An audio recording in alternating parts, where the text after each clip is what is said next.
Hello, everyone, and welcome back to the Overcomable podcast. This is Trish, your host. I am here today with our guest, Karen Sammer. She is a national board certified health and wellness coach. And today she's going to talk about the journey that got her to be where she is today. And I'm going to introduce herself and tell us more about her story. Go ahead, Karen. Thanks so much, Patricia. And thank you for inviting me on. As Patricia told you, I am Karen Sammer, and I'm a national board certified health and wellness coach. And the reason I became a health and wellness coach is because of a situation that I found myself in 2009, where I was going along my merry way in a not very healthy lifestyle. I was overweight. I was highly stressed. I was raising two teenagers. I was working in a high stress environment. I was not eating well. I was not sleeping well. I was drinking a little too much. I was too much. I was over medicating myself because of all the aches and pains that my body had, all the things that lead to what comes next. So in 2009, I went for my mammogram and found out that I had an aggressive form of breast cancer. And so after going through all the treatment, and at the same time, by the way, I also found out I was pre-diabetic. And I kind of knew that I was pre-diabetic ahead of time. And so what I ended up doing is ignoring it until the breast cancer really got my attention. Went through the treatments and had, a very, very harsh reaction to the chemo radiation that I had. Physical. Decided I didn't want to do that anymore, ever again. I went through the conventional treatment. I didn't want to ever have to go through that again. So I decided to change my life. I lost 135 pounds. I changed everything about, I stopped drinking. I stopped medicating myself. I stopped eating processed foods. I stopped all of the things that contributed to, I honestly, I am not one of these people who feels like, why me? I feel like I know exactly why me. I contributed to what happened to me very heavily. But I ended up, Go ahead. no, I was going to say, but I ended up, like I said, losing 135 pounds, getting rid of all my aches and pains, and deciding that I wanted to help other people do the same. And so, it was really because everything about life, I got more energy. I slept well. I felt better than I had 30 years prior. It was just incredible. And so I wanted to help other people do that. And I ended up being trained to become a health coach. And I kept increasing my education. I became a certified nutritional consultant and then I ended up becoming a board certified health coach, health and wellness coach. That's awesome. And good for you for wanting to help other people through these difficult, challenges that we face, health challenges. Sometimes life can be going along, swimmingly. And then all of a sudden you get that diagnosis or you hurt yourself, and then it's a game changer. And I want to touch on when you said that you didn't feel like a victim. You knew what was going on. And I just want to know, like, what were the emotions and thoughts that were going through your mind? What were you experiencing when all of this happened in relation to you not feeling like a victim? I was bewildered because even though I knew that I was not living a health, get a diagnosis like that, but seemingly out of the blue. And, looking back, it certainly wasn't out of the blue, but thinking about it, in the moment, I felt like it was just out of the blue. And I'm like, it was just hard for me to fathom. But the emotions were, fear. I had two young kids I was raising. I lost my mother when I was 16 and I didn't want that to happen. My kids, they were teenagers. So, highly impressionable. And it was important for me to be here to, torture them for the rest of my life. Like, I'm kidding. They may agree with that, but so it was more about do something here. I got to fix this. I got to make this not happen anymore. And that was really my mindset, I guess, is just really, let's just fix this and moving forward, not allow it to come into my life again as much as I can avoid it. So that's kind of where Mindset I is was. so important. Oh, Like you said, absolutely. mindset. That's kind of where Mindset I is was. so important. Oh, Like you said, absolutely. mindset. That is, I believe, a main factor in how we deal with these types of challenges. Yes. Can you talk a little bit about how your mindset steered you into this direction? Yeah. Oh, yeah. It's going to change my life. I really started to listen to my intuition, which I hadn't done before. I Mhm. was listening to what my body actually needed. And that was really important when I was choosing foods and choosing things to do, movement. So exercise, I was very sick during the chemo time. For like almost a year, I was sick because I had gone through chemo, I went through radiation, and then I had to continue with treatment because of the type of cancer it was that they tell you is not chemo, but it sure knocks the socks off of you. And finally, after that year, I was able to. I was losing weight during that time, but I wasn't really exercising type of thing. But I felt as I started to feel better, I knew that intuitively I needed to move my body. It doesn't mean I have to be a bodybuilder or marathon runner. It's really about I was walking. I was walking and walking and walking and walking. And that really does it for you. So it was really being intuitive and paying attention to your body's innate wisdom tells you what to do.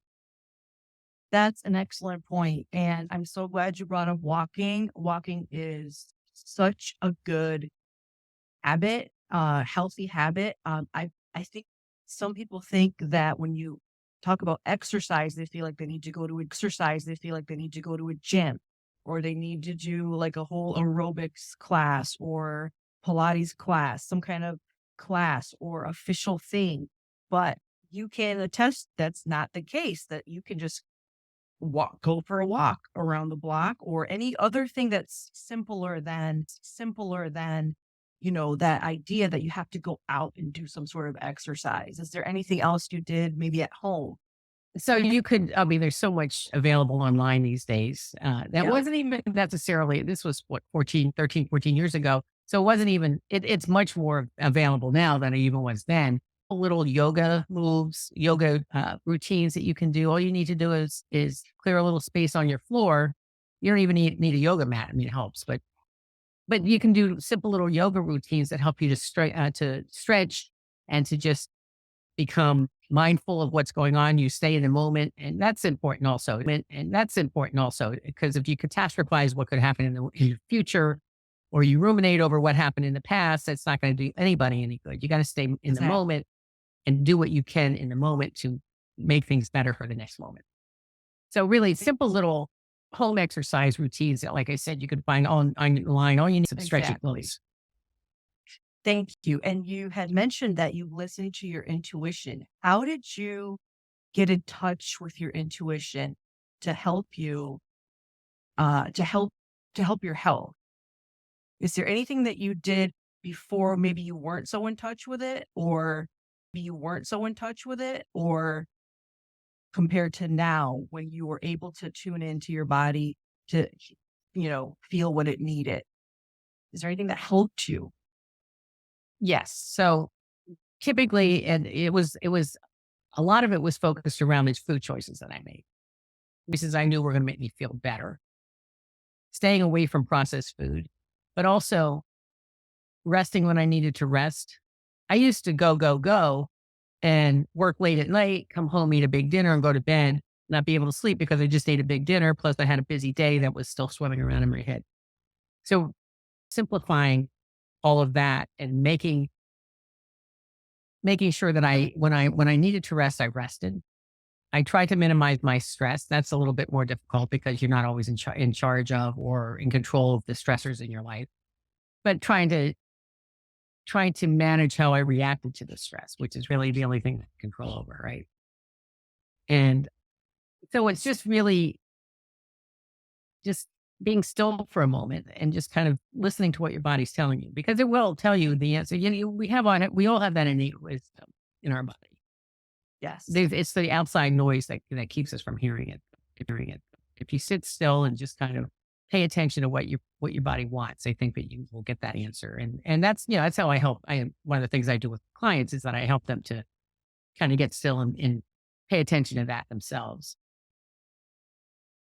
And on that note, now that let's get to the point of your career, health and wellness coach that you became as a result of your health challenges. Is there um, any similarities that you see in your clients that that helps them get over or overcome these challenges? Is there any sort of common denominator that you think people have that gets them over that hump? I feel like they really need to be committed to the act. They need to be committed. I've heard every excuse in the book as to why somebody can't do something to take care of themselves. And really, if you don't have your health, you don't have anything. So you can have all the money in the world, but it's not going to buy your health. I But if you agree. have your health, you have the potential to make the money that you need Mhm. or whatever else, whatever other goal you have in your life. But it's really, if they're not committed to, if I'm more committed to their health than they are, then I'm not going to be able to help them because Why do you think? Sorry, go ahead. no, that's go ahead, ask your Oh, question. why do you think they're not committed? Like, if you know you don't feel well, you know this is an obstacle in life. What? I'm aware of this concept as well. There is that lack of commitment toward our health or our, leaving our comfort zone, things like that. What do you think is behind that? And can it be changed? It absolutely can be changed. I'll start with that because I did that. That's I great was, news. yeah, absolutely can. We tend to stay in the comfort, the comfort of knowing what we know. So whether it's painful or not, we know that pain. We know that those aches and pains, we will continue to eat the same way we always ate. We will continue to do or did or didn't do because that's where our comfort level is. It's when you have to try something new or something that you're not familiar with, where you stretch your comfort zone a little bit once you start doing that. But I think that people are much more willing to stay in the known than the unknown, even if it is causing them horror. It's it boggles my mind because I overcame it. Although I do know how it feels to be in that kind of. So if you ever read any Napoleon Hill, he talks about Yep. a concept of hypnotic rhythm. Okay. So hypnotic rhythm, where you just keep going and doing the same thing over and over again. You're not even thinking about it. The same thing over and over again. You're not even thinking about it. 45% of your day is based in habit. 45% of your behaviors. So almost half of your behaviors every day Wow. are based in habit. So we go along and do the same thing over and over and over again. We don't even realize we're doing it. And I think that that's what happens. And then until it hits critical mass. And even I've been around many cancer patients who go back to doing the same thing that they did before. They never change anything. Wow. Even if they've gone through debilitating surgeries and just annihilation of their body because of the different surgeries and the treatments that they had to go through, they still go back to the same lifestyle because it's what they know. You have to be willing to step into some area of the unknown, of something that isn't something that comes naturally to you. But then eventually it does become your second nature, because once you form those neural pathways to change the habits, the more you do that behavior, the more it becomes habitual, and that becomes your new habitual life, Right. So you can change the habits that you can go from your unhealthy habits to your healthy habits. That is great news. And now that you've successfully navigated uh, these types of challenges and getting out of your comfort zone, do you have any advice to give to our listeners who might be in that situation, who can't really accept change, hard for them to get into the unknown? Is there anything you have, any kind of advice that you could give to them that might, spark something in them to, take that first step? Oh, absolutely. I can, first of all, they can call me. I can give them because I give a free consultation to anybody. The first time we talk is a free consultation. And so Great. they can see if they want to take a step on their own, the first thing they might want to consider is stop eating processed food. If you can, because those foods are designed to be addictive. They're designed to make you come back for more. If they didn't make you come back for more, they wouldn't stay in business. So For the audience that might not understand what product, describe it. if you can buy it on a shelf with a long expiration date, it's probably processed because it's preservatives in there that allows it to sit on the shelf forever. But it's that's in a box or a bag or a can, those types of things. And not all canned foods are bad. Not all bag foods are bad, but not all bag foods are bad. But box foods pretty much are good.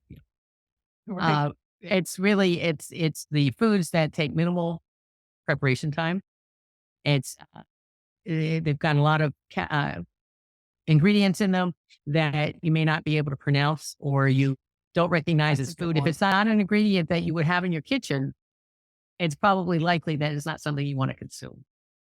Okay. That's a good Yeah. way to check. Can I pronounce these ingredients? Can you pronounce it or would you have it in your pantry? Okay. So the more fresh fruit, fresh vegetables, home cooking The better off you are. is okay. And you mentioned that listeners can get a free consultation with you. Could you leave your Okay. information for us? Absolutely. So in order to do that, you book and that is that you want me to put it in the chat or should I say it? Because I can. You can just say it and I'll write it down, Okay. and then I It's can put it up in the final post. the show notes. Okay. So it's www.yourpoweryourhealth.com/book Power your /book poweryourhealth.com /book. Book. Yeah. And that will book an appointment on my calendar. I encourage people to answer the intake questions because that way and that will inform our conversation and they'll get more at what is necessary for them. Okay. Thank you so much. Unfortunately, we have to wrap up, and I wish we could talk longer because you have an amazing story, and I'm so happy that you were able to overcome cancer and diabetes, and now you're helping a certified wellness coach. Thank you so much, Karen. Pleasure. We are with Karen Sammer, a national board certified health and wellness coach. Thank you so much. I will leave her information down below, and hopefully we can talk again. Thank you very much, Patricia. I look forward to that. Thank you, Take Karen. care. Thank you.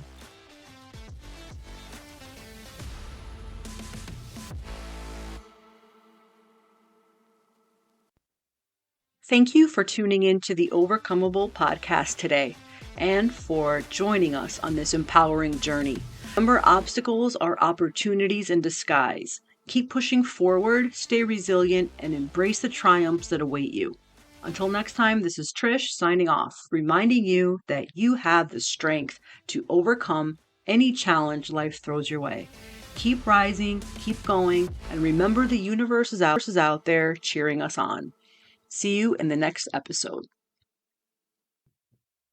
If you would like to learn more about our mission, please visit our website at www.overcomable.com, where you can also find some inspirational and helpful resources to help and empower you to live your best life.